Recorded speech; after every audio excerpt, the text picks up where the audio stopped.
नफरत बुरी है, न पालो इसे। नफरत बुरी है, न पालो इसे। दिलों में खलिश है, निकालो इसे।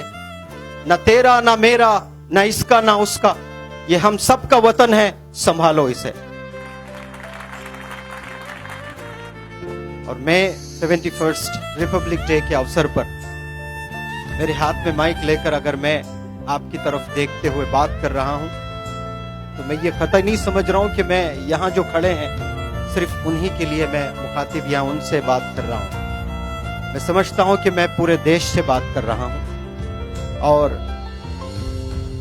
अमूमन ये सवाल पूछा जाता है, हिंदुस्तान बहुत बड़ा देश है, आप कहां रहते हो? मुझसे कोई अगर पूछे तो मैं मेरे गांव का नाम बताऊंगा। मैं नलगुंडे में रहता हूं, हैदराबाद से 100 किलोमीटर दूर। और हैदराबाद भी अगर कोई नहीं जानते हैं तो फिर मुझे बताना पड़ता है तेलंगाना स्टेट।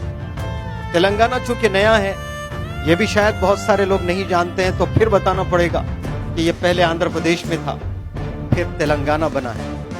यहां मैं आपसे पूछूं तो बहुत सारे लोग आप जरूर ये बताएंगे कि मैं होजाई से हूं, मैं नागांव से हूं, मैं गुवाहाटी से हूं, मैं आसामीज हूं। आसामीज बोलना अच्छा लगता है आपको या इंडियन बोलना अच्छा लगता है? मैं होजाई से बिलोंग करता हूं, करती हूं, या मैं आसाम से बिलोंग करता हूं, करती हूं, या फिर मैं इंडिया से बिलोंग करता हूं? कौन सा अच्छा लगता है आपको? आप कहां रहते हो अगर मैं ये सवाल आपसे पूछूं तो क्या जवाब दोगे आप? क्या बोलना पसंद करोगे आप? होजाई में रहते हैं, आसाम में रहता हूं, या इंडिया में रहता हूं? ये तीन भी जब तक हम कहेंगे, मैं समझूंगा कि इंडिया का प्रोग्रेस नहीं होगा। इंडिया अगर प्रोग्रेस करना चाहता है, आप चाहते हैं कि इंडिया प्रोग्रेस करें, डेवलप करें, तो मुझसे अगर कोई पूछे या आपसे कोई पूछे, कोई हिंदू से पूछे, कोई मुसलमान से पूछे, कोई सिख से पूछे, कोई क्रिश्चियन से पूछे कहां रहते हो, अगर वो सब एक जवाब दें कि हम 135 करोड़ हिंदुस्तानियों के दिलों में रहते हैं, जब हम ये बोलेंगे, याद रखना वो पल सही इंडिपेंडेंट पल होगा।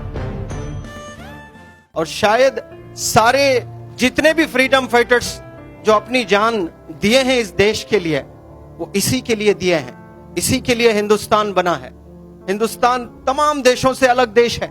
ये अलग देश क्यों है?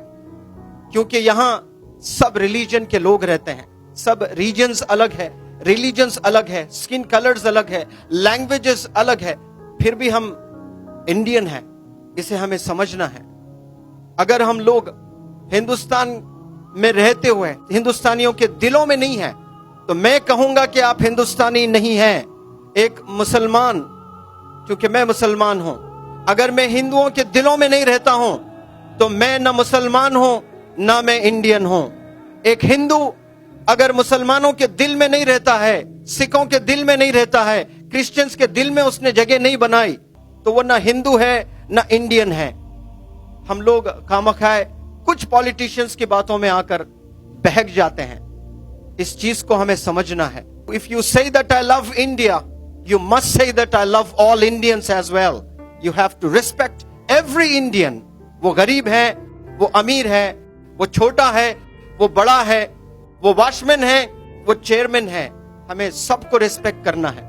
अगर किसी को रियल इंडिया, सही हिंदुस्तान देखना है, तो मैं पूरे दुनिया से कहूंगा कि वो अजमल फाउंडेशन आए और मौलाना बदरुद्दीन अजमल साहब से मिले।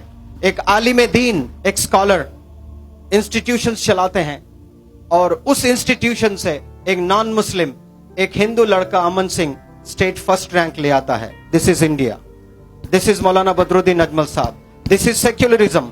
और उस बच्चे को अजमल फाउंडेशन का हर बंदा गोद में उठाकर सेलिब्रेट करता है, और पूरे आसाम में सेलिब्रेशन होता है।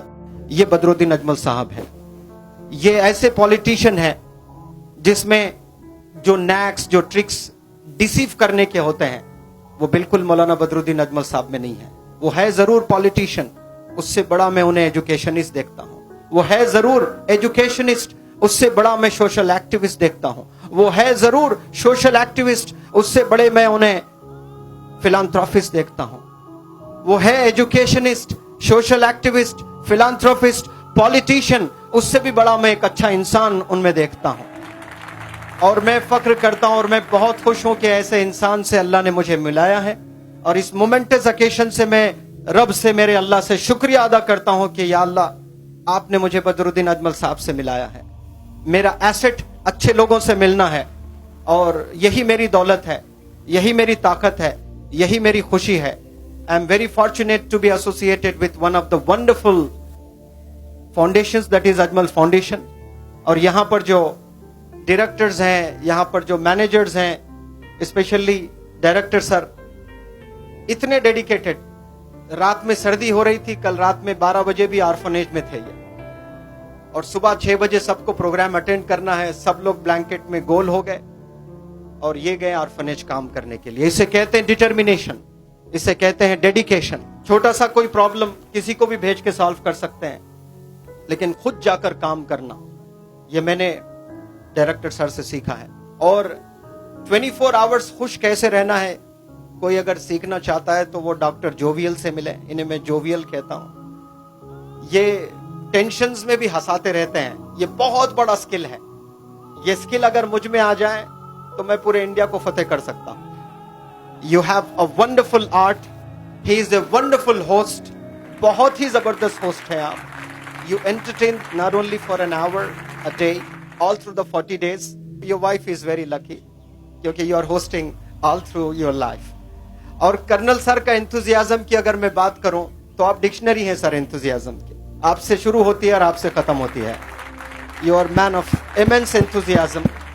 और यहाँ के टीचर्स को सलाम, यहाँ के तमाम जो teaching staff, non teaching staff जितने भी है, और ये प्यारे प्यारे जो बच्चे हैं। मैंने एक प्रोग्राम किया था, मदर फादर का डिबेट, 100 मिलियंस उसके व्यूअरशिप थी। तो वो महफूजा और उम्मे सुलेम ने किया था। और ये जो ड्रेस पहने हो आप, ये स्वेटर पहने हैं, हर लड़की में मैं महफूजा को ही देखता हूं। कोई भी लड़की दिखती है तो मुझे महफूजा ही याद आती है। और आप सब लोग बहुत फॉर्चुनेट है। You are in safe hands, अच्छे इदारे में हो। I wish you a very best of luck for your future endeavours. Say my wishes, से माई सलाम to all the members of your family. Thank you so much. Jai Hind.